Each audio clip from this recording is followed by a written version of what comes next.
Praise the lord. మన ప్రభువును మన రక్షకుడైన యేసుక్రీస్తు వారి పరిశుద్ధమైన ప్రేమ కలిగిన నామంలో మీ అందరికీ మా హృదయపూర్వక వందనములు.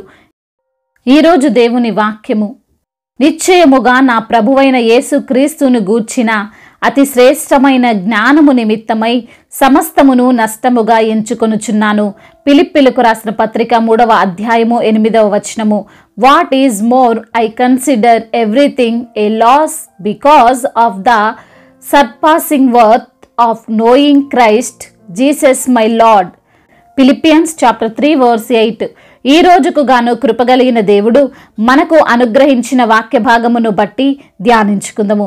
ప్రభునందు ప్రియమైన సహోదరి సహోదరులారా, సర్వశక్తి గల దేవుడు నిమిత్తము పౌలు భక్తుడు తనకు కలిగిన ప్రతి వాటిని నష్టముగా ఎంచుకున్నాడు అని ఈ వాక్యం ద్వారా మనకు తెలియజేస్తున్నాడు. భక్తుడు అంటున్నాడు, దేవుణ్ణి గూర్చిన ఆసక్తి నన్ను భక్షించుచున్నది అని. విశ్వాసములో ఎదుగుతున్న వారికి దేవుని గురించి తెలుసుకోవాలని, ఆయనతో ఇంకా మమేకం అవ్వాలని ఆశ, కోరిక కలిగి ఉంటాడు. దేవుని కొరకు వారికి కలిగిన ప్రతి వాటిని నష్టముగా అనుకుంటారు. ఈరోజు నా విశ్వాసులుగా పిలువబడుతున్న అనేకులు వారి జీవితంలో అన్నిటికీ ప్రాధాన్యత ఇస్తారు, కానీ దేవునికి ప్రాధాన్యత ఇవ్వలేకపోతున్నారు. ఒకవేళ ఇచ్చిన దేవునికి చాలా చాలా తక్కువ స్థానం ఇస్తూ జీవిస్తుంటారు.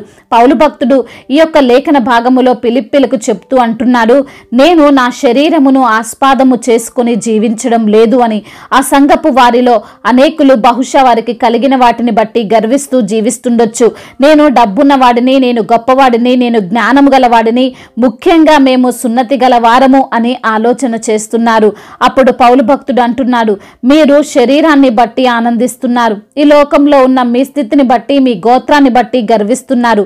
మరి నేను నా శరీరాన్ని బట్టి ఆనందించాలంటే చాలా విషయాల్లో ఆనందించాలి, అతిశయించాలి అని చెబుతూ అంటున్నాడు, నేను 8వ దినమున సున్నతి పొందితిని, ఇజ్రాయేలు వంశపు వాడనై బెన్యామీను గోత్రములో పుట్టిన హెబ్రీయుల సంతానమైన హెబ్రీయుడనై, ధర్మశాస్త్ర విషయములో పరిసయుడనై, ధర్మశాస్త్రము వలన నీతి విషయములో అనింద్యుడనై ఉంటిని. అయినను ఏవేవి నాకు లాభకరములై ఉండెనో వాటిని క్రీస్తు నిమిత్తము నష్టముగా ఎంచుకొంటిని అని. పౌలు భక్తుడు వారి సంప్రదాయాల ప్రకారం, వారి ఆచార వ్యవహారాల ప్రకారం గొప్పవాడే, పేరున్న వ్యక్తే. అతను ఆ స్థానంలో ఉన్నప్పుడు అందరూ గౌరవించేవారు, భయపడేవారు, ఘనపరిచేవారు. అతను క్రీస్తులోనికి రాక మునుపు అతనికి ఉన్నవన్నీ ఎంతో విలువైనవి. వాటితో పౌలు గారు జీవితాంతం సుఖంగా జీవించవచ్చు. కానీ యేసుక్రీస్తు వారి కోసం వాటన్నిటినీ నష్టముగా ఎంచుకున్నాడు. అవేవి నాకు లేకపోయినా పర్వాలేదు, నాకు నా యేసయ్య ఉంటే చాలు అని అనుకున్నాడు. గౌరవం, అధికారం, ధనం, ఆస్తిపాస్తులు అన్నీ కూడా దేవుని కొరకు పెంటగా ఎంచుకున్నాడు. ఎందుకో తెలుసా? వాటన్నిటికి మించిన యేసుక్రీస్తును గూర్చిన అతి శ్రేష్టమైన జ్ఞానము కొరకు అని ఈరోజు జ్ఞాపకం చేస్తున్నాడు. దేవుణ్ణి తెలుసుకోవడం కోసం, దేవుణ్ణి ఇంకా బాగా అర్థం చేసుకోవడం కోసం అన్నీ కూడా నష్టముగా ఎంచుకున్నాడు. ఈరోజు నా ఈ మాటలు వింటున్న ప్రియమైన సహోదరి సహోదరులారా, మీరు దేవుని కొరకు ఆయనను గ్రహించడం కోసం వేటిని నష్టంగా ఎంచుకుంటున్నారు? చాలామంది ఈ లోకాన్ని సంపాదించుకోవడం కోసం, ఈ లోక జ్ఞానం కోసం, ఈ లోక సంపాదన కోసం, ఈ లోక సంబంధాల కోసం దేవుణ్ణే తృణీకరిస్తున్నారండి. ఈ లోకంలో మనము కేవలం రొట్టె వలన మాత్రమే బ్రతకము గాని దేవుని నోట నుండి వచ్చు ప్రతి మాట వలన జీవిస్తామని తెలుసుకోవాలి. ధనం ఉంటే బ్రతకగలమని అనుకోవద్దు, అధికారం ఉంటే జీవించగలము అని ఆలోచించొద్దు, వ్యాపారము సరిగ్గా నడిస్తే చాలు నాకు ఇంకేం వద్దు అని అనుకోవద్దు. నీకున్న దానిని చూసుకుని ఏమాత్రం మురిసిపోవద్దు. సత్యం తెలుసుకో, ఈ లోకమే జీవితమో, నీ కుటుంబమే నా జీవితమో, నా ఇల్లే నా జీవితం అని, నా బిడ్డలే నా భవిష్యత్ అని అనేకులు ఆలోచిస్తారు. ధనవంతుడు అనుకున్నాడు, నాకు కావలసినంత ధనం ఉంది, నా ప్రాణమా తినుము, తాగుము, సుఖించుము అని. కానీ దేవుడు అంటున్నాడు, నీకెన్ని ఉన్నా, ఏది ఉన్నా ఏం లాభమయ్యా? ఈ రాత్రి నీ ప్రాణము నీలో లేకపోతే నీవేమైనా చేయగలవా? నీ కుటుంబాన్ని చూసుకోగలవా? నీ బిజినెస్ని చేయగలవా? నీ జాబ్కి వెళ్ళగలవా? నీ ఇంట్లో నీవు నివసించగలవా?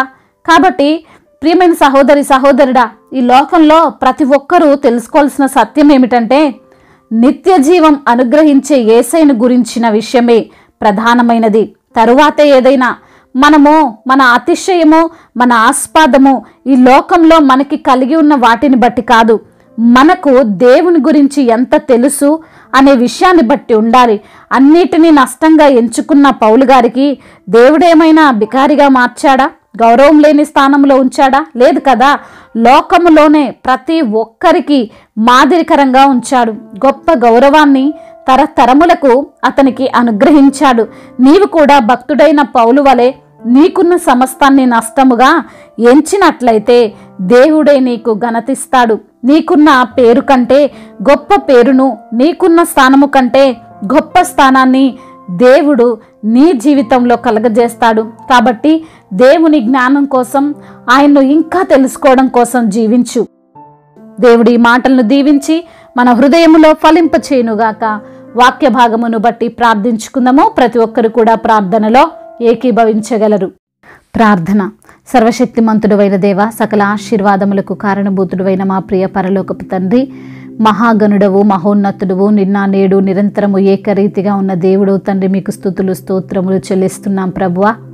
మాకు కలిగిన ప్రతి వాటిని మేము నష్టముగా ఎంచుకోవడానికి కృపను అనుగ్రహించండి అయ్యా. మరి తండ్రి, మిమ్మల్ని గూర్చిన ఆసక్తి మరి భక్తుడు చెప్తున్నట్లుగా మరి తండ్రి, విశ్వాసములో ఎదుగుతున్న వారికి తండ్రి మీ యొక్క మాటలను తెలుసుకునేటువంటి మనసును దయచేయండి ప్రభా. మీరు చేయు కార్యములు, మీరు జరిగించబోయే అద్భుతములు, మీరు మా కొరకు సిద్ధపరిచినటువంటి మేలులు, వాటన్నిటిని బట్టి ప్రభా అయ్యా మిమ్మల్ని స్తుతించే వారముగా మేము ఉండాలి ప్రభా. అయ్యా మాకు కలిగినటువంటి ఆ ఈవులను బట్టి, మాకు కలిగినటువంటి ఆ సఖ్యతను బట్టి తండ్రి, ఎప్పుడు కూడా తండ్రి మేము అతిశయపడకుండా అయ్యా మిమ్మల్ని బట్టి మేము అతిశయించేటట్లుగా తండ్రి మా యొక్క హృదయములను ప్రేరేపించండి నా తండ్రి. అవునయ్యా, మాకు కలిగిన వాటిని బట్టి ఏవేవి మాకు లాభకరములై ఉండనో వాటిని మీ నిమిత్తము నష్టముగా ఎంచుకునే మనసును మాకు దయచేయమని బ్రతిమిలాడుకుంటున్నాం ప్రభువా.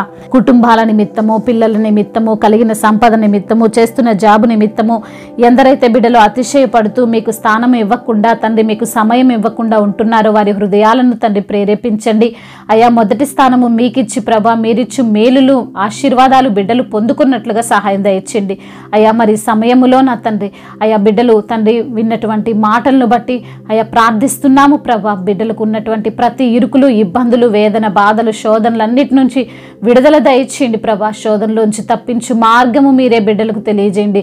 శ్రమలో బిడ్డలకు మీరు తోడై ఉండండి నా తండ్రి అయ్యా. వారికి కలిగిన బాధలన్నిటి నుండి విడిపించండి అయ్యా. నెమ్మదిని దయచేయండి, శాంతిని, సమాధానాన్ని వారికి అనుగ్రహించండి నా ప్రభువా. అయ్యా ఎందరైతే బిడ్డలు ప్రభా ఈ రోజున అనారోగ్య సమస్యల చేత బాధపడుతున్నారో వారిని బట్టి ప్రార్థిస్తున్నాం తండ్రి. వారికి కలిగినటువంటి అనారోగ్య సమస్యలను యేసు నామములో లయపరచండి ప్రభా.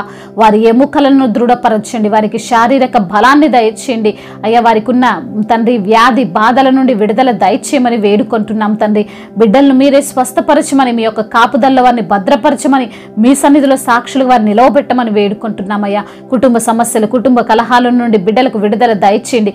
భార్యాభర్తల మధ్య విభేదాలు, అత్త కోడల మధ్య విభేదాలు, తల్లి బిడ్డల మధ్య విభేదాలన్నిటి నుండి విడుదల దయచేయమని వేడుకుంటున్నాం ప్రభా. అదేవిధంగా నా ప్రభా అయా అప్పుల సమస్యలు, ఆర్థిక సమస్యలు ప్రభా, వాటన్నిటి నుండి బిడ్డలకు విడుదల దయచేయండి నా తండ్రి.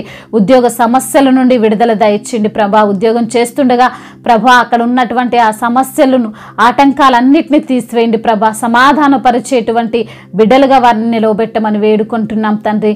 అదేవిధంగా వివాహాల విషయంలో తండ్రి మీకు మొరపెడుతున్న బిడ్డల యొక్క మొరను మీరు ఆలకించండి. మీ చిత్తములో వారి వివాహము జరుగునట్లుగా కృప చూపించమని బ్రతిమిలాడుకుంటున్నాం. అదేవిధంగా తండ్రి బిజినెస్ చేస్తున్న వారిని దీవించండి, చేతి పని చేసుకున్న వారిని ఆశీర్వదించండి, కూలి పని చేసుకున్న వారిని దీవించండి అయా. మరి తండ్రి రైతులను మీరు ఆశీర్వదించండి, వారు వేసిన పంట సమృద్ధిగా పండడానికి కృపను అనుగ్రహించండి. వారికి ఉన్న అప్పుల భారాల నుండి వారికి విడుదల దయచేయమని వేడుకుంటున్నాం ప్రభువా. అదేవిధంగా నా తండ్రి అయా మరి ఇతర దేశాల్లో ఉంటున్న ప్రతి బిడ్డ నిమిత్తం ప్రార్థిస్తున్నాం అయ్యా. కృప చూపించండి, మీ యొక్క కనికరము వారిపై ఉంచండి. ఎన్నో బాధలు, ఎన్నో సమస్యలు అయా, ఎన్నో కష్టాల మధ్య బిడ్డలు నలిగిపోతుండగా ప్రభా, విరిగి నలిగిన హృదయము మీకు ఇష్టమైన బలి అంటున్నావు తండ్రి. మీరే బిడ్డలకు సహాయము దయచేసి వారు అనుభవిస్తున్న బాధలన్నిటి నుండి విడిపించమని బ్రతిమిలాడుకుంటున్నామయ్యా. మా భారతదేశమును, తెలుగు రాష్ట్రాలను దీవించండి, ఆశీర్వదించండి, బలపరచండి ప్రభా. అయా అధికారులకు మీరు తోడుగా ఉండండి, మీ యొక్క జ్ఞానము చేత వారిని నడిపించండి అయ్యా. గర్భఫలము లేని బిడ్డలను జ్ఞాపకం చేసుకొని ప్రభా వారికి గర్భఫలాన్ని దయచేయమని బ్రతిమిలాడుకుంటున్నాం తండ్రి. దైవజనులందరికీ మీరు తోడుగా ఉండండి. సంఘమును తండ్రి మీరే స్థిరపరచండి, సంఘాలకు మీరు తోడై ఉండమని వేడుకుంటున్నాం ప్రభా నా తండ్రి. సమస్త మహిమ, ఘనత, ప్రభావాలు మీరు మాత్రమే పొందుకోమని బ్రతిమిలాడుకుంటూ నజరేయుడైన యేసుక్రీస్తు వారి పరిశుద్ధమైన పూజింపదైన నామంలో ఈ ప్రార్థనను అడిగి వేడుకొని పొందుకొని ఉన్నాము మా ప్రియ పరలోకపు తండ్రి. ఆమెన్. ఈరోజు పెళ్లి రోజు మరియు పుట్టినరోజు జరుపుకున్న వారందరినీ దేవుడు దీవించి సకల మేలులతో, ఆశీర్వాదములతో, కృపాక్షేమములతో మిమ్మల్ని, మీ కుటుంబాలను దేవుడు నింపునుగాక. మీ యొక్క ప్రార్థన అవసరతలను మాకు తెలియజేయగలరు. మీ కొరకు మేము తప్పక ప్రార్థిస్తాము. మొదటిసారిగా మన యొక్క ఆదరణ వాక్యం చూస్తున్నట్లయితే తప్పకుండా సబ్స్క్రైబ్ చేసుకోగలరు. ఈ వాక్యం మీకు ఆశీర్వాదకరముగా ఉండినట్లయితే అనేకులకు కూడా ఈ వాక్యాన్ని పంపి మీరు కూడా దేవుని యొక్క రాజ్య సువార్తలో పాలిభాగస్తులు కావాలని దేవుని పేరిట మనవి చేసుకుంటున్నాను. మీ గాడ్ బ్లెస్ యు ఆల్. దేవుడు మిమ్మల్ని దీవించి బలపరిచి స్థిరపరచునుగాక.